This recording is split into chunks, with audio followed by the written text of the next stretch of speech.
There we go. Okay. What do you deserve? Okay. Welcome. And it is day 3 in the What Do You Deserve workshop, where we're focused in on shifting beliefs around love and money and creating creating a goal. In days 1 and day 2, we focused on what it means to have these beliefs and to have these goals simultaneously, and things aren't quite working out for you as it relates to love and money. What I'm going to do is a recap of days 1 and 2 and share a little bit about what transpired in day 3 and invite you to join me for day 4 live. So, days 1 and 2. Days 1, we talked about this internal thermostat that we all have, where if we somehow find ourselves in a situation with too much or too little, subconsciously we're going to regulate to get at the level that we believe is what we would deserve, the level that we're comfortable. And that can be with love and money. So where if there's not enough money, you'll do whatever you need to do to maintain that level. But if it's too much, what you'll find is that you begin to sabotage in ways and the money disappears. The same thing with love, where we're in relationships and there's a question: how much love can you stand? True love. So that if there's something inside of us that says, you know what, I'm not deserving of it, it makes us feel uncomfortable. And we can also self sabotage there. Day 2, we talked about true goals, where a true goal is simply what would you love to have simply for the sake of having it. Oftentimes, with creating goals, the goal is being created as a means of compensating for some limiting belief. So that the goal could be, I want to create this beautiful home, this beautiful loving home. But if there's an underlying belief that for some reason you're not deserving of it, no matter what you do, you're not going to quite get there. And if you do somehow get close, the sabotage begins.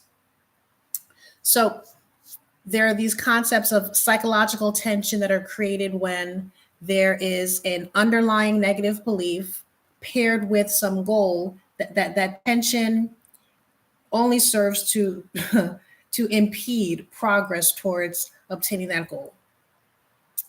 Also from day 2, we connected with a beautiful, beautiful guided meditation on connecting with the divine self.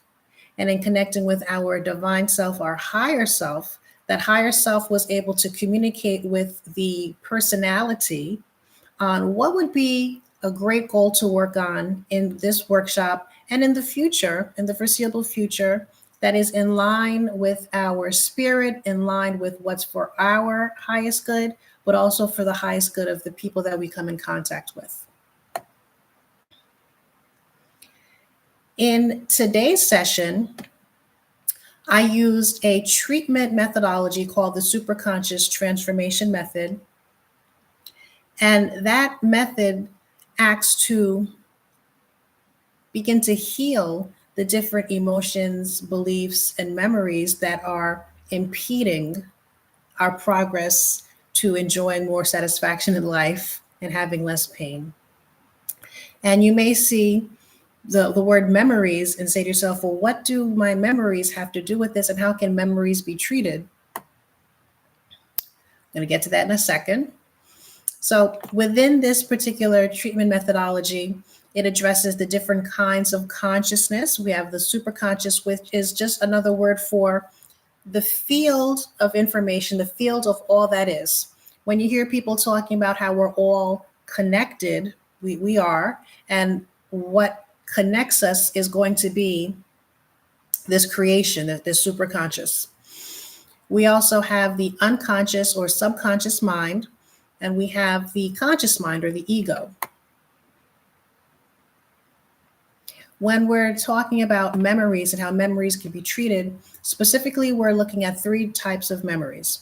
Memory 1 is what informs our DNA, the characteristics that are turned on or not, And that is something that is created before you are this being on Earth. So that epigenetics plays a role, so that whatever was going on with your parents and their lineage, and even while you're still in the early stages in gestation, all that information is being put into you so that you can literally come here and have behaviors and have thoughts that are actually not your own. They come from that lineage. So that's something that is addressed with the superconscious transformation method.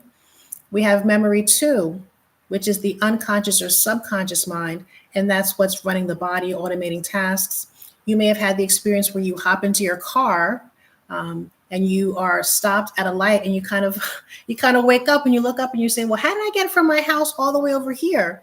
Well, the subconscious mind is well aware of the routine, so it takes over for you so that you can be the mental space can be freed up for something else. In the case of running the body, those are our bodily functions that don't require our conscious thought. They just kind of operate on their own. And then memory 3 is the ego, or that conscious mind that is always vigilant, that's always aware of what is important to us. There is so much information that's coming at us all the time that it has to be filtered out. So our subconscious is picking up everything that's happening, but there is this filter so that the conscious mind is what is creating newer memories. And again, the superconscious transformation works to treat all of that. So when we're doing this superconscious transformation method, the advantages of it are to integrate the different personality parts that we have to create less pain and engender more satisfaction in life. So I got more in detail in the workshop, and then we got off into the actual treatment. And the treatment is something that was created by a psychologist called Gary Flint, and I would invite anyone who's interested to kind of check him out and see where this comes from. He has a few books. There are at least 3 books that I've read from Dr. Flint. Very powerful, very effective. The treatment is amazing, operating on our, as I mentioned, the emotions, the beliefs, the actual physicality of our bodies. It's working to kind of melt away those blocks, and it's amazing and it's effective. And I encourage you to look into the description box of this video so that you too can get your ticket and sign up and join me live so that we can look at your specific issues that you're wanting to address. This time around, we're focusing really on love and money and what it is that you desire to create in the realms of love and money. If this is something that you did find interesting, I do invite you to like the video, subscribe to the channel, and again, click on the description box so that you can find your ticket and join me live. Until next time, bye-bye.